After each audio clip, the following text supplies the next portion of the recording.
Hey, what's up guys? MiRai here, and today we're doing something a little different, something different from multiboxing, although it's still multiboxing related. We're going to be upgrading my machine. This is my current machine. It is a 2600K. Underneath this is a Venomous X, a thermal right Venomous X cooler. They don't sell it anymore. It's kind of old. 2600K underneath this bad boy. The board is an Asus Maximus 4. Every video you've seen up to this point that I've recorded has been done on two-way SLI using these 583 gigabyte GPUs. But I've since upgraded to three-way SLI. As you can tell, I was just testing it out, plugging it in, making sure that everything works, and it does. So good to go. We're going to be pulling all of this out. I'm going to be keeping the AX 1200 Corsair PSU in here. For those of you who are interested in the case, it is a Silverstone Fortress. Silverstone Fortress. The exact model number is an FT02B for black, -W for the window in the side panel. What might be a little awkward to some people is that this is the front of the case right here. Most cases open up on the left-hand side, and everyone's used to that. Everything mounts horizontally then. The motherboard and all of its connectors are at the back of the case. Same thing with all of everything else, the GPUs and all of the expansion cards are towards the back of the case. This case, as you can see, everything's at the top. This is considered, what I'm told, an inverted motherboard mounting case, whatever you want to call it. So the case opens from the right, but in order for that to happen, you would have to flip the motherboard, but then its connectors would be facing towards the front. So you have to rotate the motherboard to where everything's facing upwards then. It's very sexy, very sleek. The air gets pulled from underneath. You can't really see where my hand is. Underneath, and then gets pushed up. Positive airflow from the bottom to the top. Keeps everything nice and cool. And it also keeps a lot of the dust out. I don't really have to dust this all that often, but some dust has accumulated over time. But enough of all that. We're going to be pulling all this out. We're actually going to be keeping the video cards as well. The power supply and the video cards are going to be carried over to the new build for the time being until I can afford to sell my other kidney and buy new stuff. Well, the power supply can stay. The power supply is more than enough to power three-way SLI. But we are going to be replacing it with a brand new Ivy Bridge Extreme 4930K 6-core processor. And this video might not hit YouTube until this is already released, but at the moment you cannot buy these on Amazon or Newegg. So I got a hold of one sooner than street date, and I was very excited. It's not that big of a boost over the Sandy Bridge Extreme 6-core chips, but I figured, why not just buy the newer architecture? It's 22 nanometer as opposed to the 32 nanometer that Sandy Bridge Extreme is. I'm getting into too many details here. A lot of you guys don't give a damn. So let's just move on. Not just 32 gigabytes, we have 64 gigabytes of RAM. This is going to be extremely interesting. I'm not looking forward to testing this system with 64 gigabytes of RAM. The more RAM you put in the system is when you run stress testing like Intel Burn Test or MemTest 86, just a lot of memory to test. It takes forever to get it done. So hopefully, hopefully everything's stable and good to go. I guess to touch on the memory, it's 1866 1.5 volt memory. The timings are, where are the timings? I want to say they're 9, 9, 27 for those of you who are interested. I went with 1866 because the Ivy Bridge Extreme chip runs its memory controller at 1866. It supports 1866 memory, so I went ahead and did that. The motherboard we're using is the EVGA X79 Dark board. It's a very sexy board. Let's hope EVGA has worked out all of the bugs that have been seen in their X79 chipsets prior to this. So hopefully the Dark, we're going to be running on a beta BIOS though, for the time being, that supports the Ivy Bridge E chip. Obviously, those processors do not come with coolers. It's just the way that they are. You either have to buy an extra Intel cooler to go with that, or this isn't anything super special. It's you'll see it when I pull it out and I hook it all up, and we go over this a little bit later. But this is a Zigmatic. Sorry, I said that wrong. It's a Zigmatech. Zigmatech is the name. It's a Dark Knight, not because I'm a fan of Batman, but just because it's got a dark matte finish to it, as opposed to, I don't know if this is showing up right. This is a shiny finish. I figured with the dark board, the dark black and red theme, that I wanted to go with a darker, cooler theme. I don't know how to explain it. You guys are going to see when I put it together. So I'm going to pull all this apart, and we're going to jam all this in. We're going to jam the new stuff in here. So, and the cat. The cat is going to be joining us possibly throughout the video. Maybe some cat yodeling later. If you don't know what that is, look up cat yodeling on YouTube, right? She is pissed. Anyway, let's get this show on the road. All right.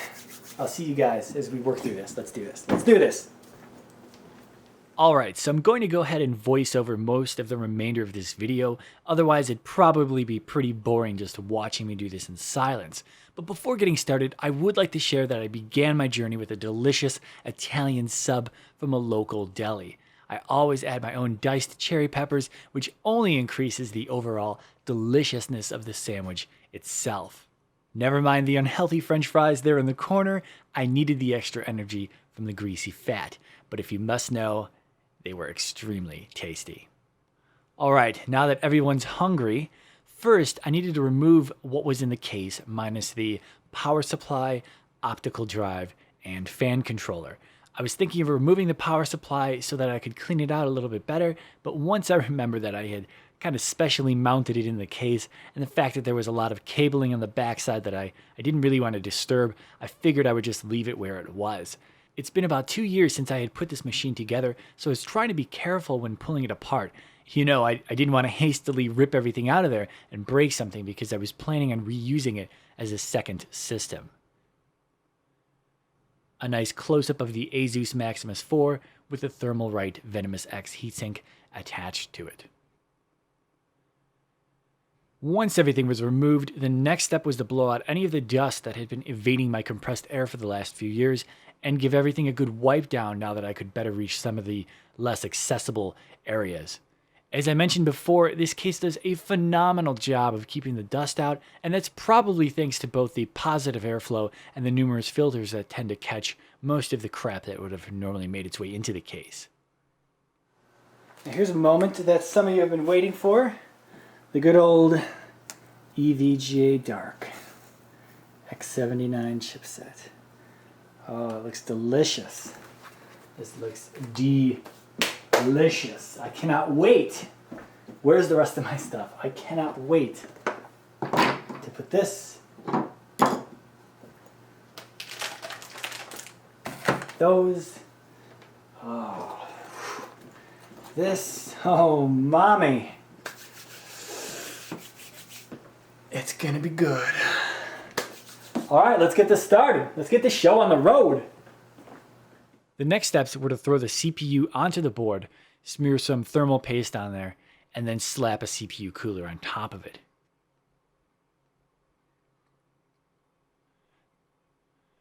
Here's the heatsink up close so you can really see what the matte black finish looks like on it. Now, Zigmatech states that it's a ceramic coating with stealth technology, and that's so the heatsink doesn't show up on enemy radar. So this is the fan that comes with the Zigmatech cooler. It, from what I understand, it's pretty loud, and it actually feels kind of cheap. It's extremely light plastic. Now, these are the old coolers. These are the old coolers from the old system, and they're Silverstone AP121 air penetrators. And there's a YouTube video out there, maybe I'll link it in the description for you guys, but the air penetrators do a pretty good job of focusing the air where it needs to go. So I'm going to keep the old AP121s on the old system when I hook it back up. But I went ahead and got the new, you can't even see that, the new AP122s, which are black. I didn't want the, Jesus. I didn't want the blue fins. I wanted some black fins. So go with my dark board theme. So we went with these. Cool story. Now, the instructions for assembling the bracket for the heatsink, they weren't all that great, and it took me a lot longer than expected to make sure that I was using the correct hardware and everything was where it was supposed to go before I was going to secure anything down. Once I had all of that figured out, it was time to apply some thermal paste. I went ahead and picked up some gelid GC Extreme because a few reviews had shown that it was good paste to use. However, all thermal paste, it's pretty much the same thing. I mean, you could probably use toothpaste and get by. Now, I'm not sure if I had a bad batch of this stuff or if this was just the way it was supposed to be, but this paste was close to impossible to spread. The camera was a little too far away from what was going on for me to really present my case here, but I can guarantee that this stuff just didn't want to stick to the CPU and was especially difficult to get to the edges. This stuff is not easy to work with. This is pretty ridiculous. This stuff is like glue that won't stick to where it needs to go. So, luckily I had some old Arctic Silver 5 lying around from my previous build, so I went with that instead. And here you can see just how easy it should be to spread thermal paste. I will say that some people do this differently, and that's perfectly fine. Just as long as the end goal is for there to be a very thin layer of thermal paste between where the CPU and the heatsink meet. That's pretty much it. So, what we've got, I'm going to put some memory in at the moment. And the memory is going to fit just perfect. Just perfect. I'm so glad that I went with this skinny cooler. I was hoping, with my calculations in my head, in my own little world, I was hoping that this skinny cooler and these 120 millimeter fans were not going to interfere with these dim slots. And I was correct. I was correct. So, that's happy time. That's good to go. So yeah, now it's time to put in some memory. Well, I'm not going to show me installing memory because that's boring, so I'll talk more about the cooler because that's exciting. What's exciting about it is the way in which the fans are mounted to the heatsink itself. There are these rubber things that on one side push into the fan's mounting holes, and on the other side slide in between the fins of the heatsink and then end up getting held between them, if that makes sense. Hopefully these pictures are showing a little bit of what I'm talking about. Now, Sigmatech is not the only company to use this method of mounting, but this was the first time I had ever dealt with it. The rubber mounting helps stop any annoying vibration that the fans may cause when mounted onto the metal heatsink. Some close-up shots of how much clearance I was going to have between the fans and the dim slots, and as you can see, it was extremely close. This is something that everyone should pay attention to when building a system, because sometimes you have these massive heat sinks which may shave off a few degrees of your CPU's temperature compared to the not so massive ones, but they might block some of the dim slots because most RAM these days have these exotic Mohawk cooling fins on top of them. So it's kind of difficult to tell this ahead of time unless you've read reviews which have paired up specific coolers with specific sets of RAM, but you can usually get a good estimate on how much space you've got to work with. So just something to be aware of if you're looking to build your own machine. I don't mean to neglect the RAM, so here is what it looked like before the board went into the case. Normally you should always attempt to boot the system the first time with a minimal amount of RAM. This EVGA board called for populating no more than slots 1, 3, 5, and 7 for the first boot, so I went ahead and just filled those in for now. Now it was time to install the board into the case and then hook up some of the other peripherals like a video card and an SSD so that I could actually boot into an operating system to see if this thing works. But before all of that, I had to mentally prepare myself for anything that could possibly go wrong at this stage and come to grips with the fact that I may have to RMA some of this stuff back for a replacement. But what's nice about these higher end boards is that they usually come with some sort of onboard LED error code readout, which makes it so much easier to troubleshoot what is actually wrong with the system if something does go wrong. While she did start up on the first attempt, I was having some issues getting into Windows. I eventually did get the machine to boot into Windows, and the issue was that it refused to recognize my old drive as having a valid OS installed. Now, I had already planned on doing a fresh reinstall of Windows for this build, but I was just trying to see if it would actually boot into Windows, and having the board tell me that the drive I was using did not have a valid operating system was really throwing me for a loop. But once I finally did a fresh install of Windows, everything was good to go. I ran a few passes of Intel burn test to make sure that the current hardware was at least a little stable, and when that was done, I then threw in the full 64 gigabytes of memory so that I would be able to run stability tests all night long while I was sleeping.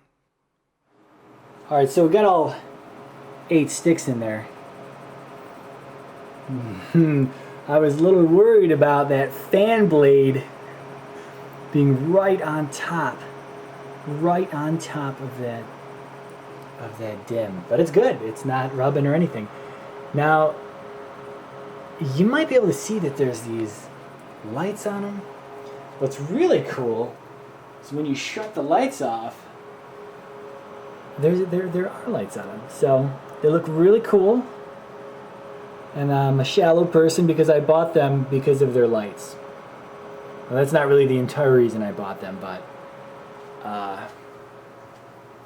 this side you can't see as well because it's got all the other LEDs from the motherboard. Again, some more close-up shots of the clearance between the RAM and the fans on the CPU cooler. I really think I got lucky on how this turned out. So the next day I woke up to a stable system that had been running the maximum preset of Intel burn test for almost 12 hours with all 64 gigabytes of RAM. And that meant that I was confident enough to start putting the entire system back together. That not only meant just plugging everything back in, it also meant that I needed to do an enormous amount of cable management behind the scenes. Now, I do apologize for the terrible lighting in the lab, also known as the kitchen, but this is what everything looked like at the end of the second day.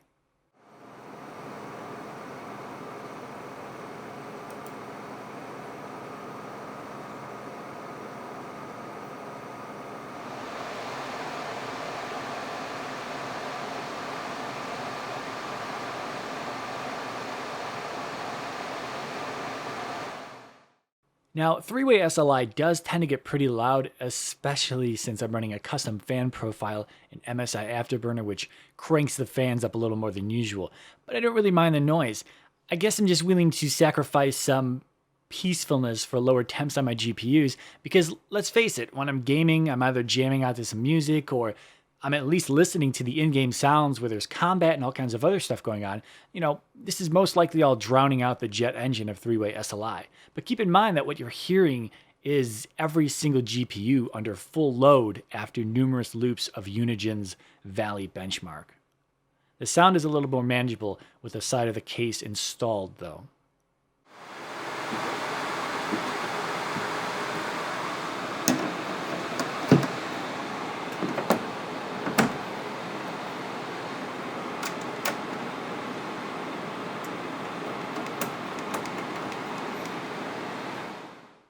Now, I was going to wait to get another Silverstone Fortress to put my old system into, but after doing some Googling, I found out that I could fit all of my old hardware into my small Antec 300, which you're seeing here.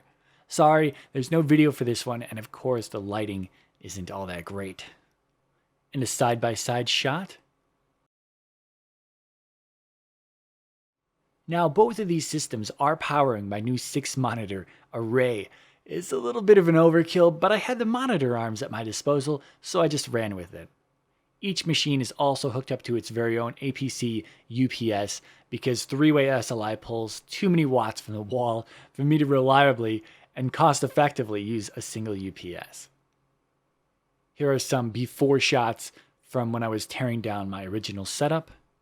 And for those of you who are interested, each of the monitors are held in place with IBM radial arms. They're very heavy-duty arms that feel like they're built to withstand a nuclear blast. Seriously, these things are built like tanks.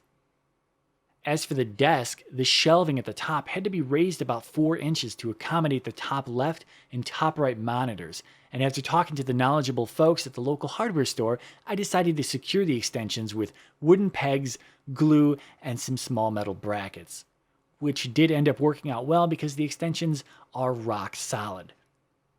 Here's me in the garage being the pro carpenter that I am. The extensions didn't match the original dark brown fall wood, so I just went ahead and sprayed them down with a matte black textured spray paint, you know, for that rugged, manly look. Here's a shot of the final setup. All in all, I'm extremely pleased with how it all came out, and I think this setup is going to last me for quite some time. And yes, 2 of the monitors in this picture are not powered on because I thought I had enough DVI cables, which I didn't, so those are currently on order. Well, that's it. Thanks for watching, and hopefully you guys enjoyed this video. I know I enjoyed documenting all of it. Now you get to watch the dog and me get high off paint fumes in the garage while I list out the specs on both machines for those of you who are interested. MiRai out.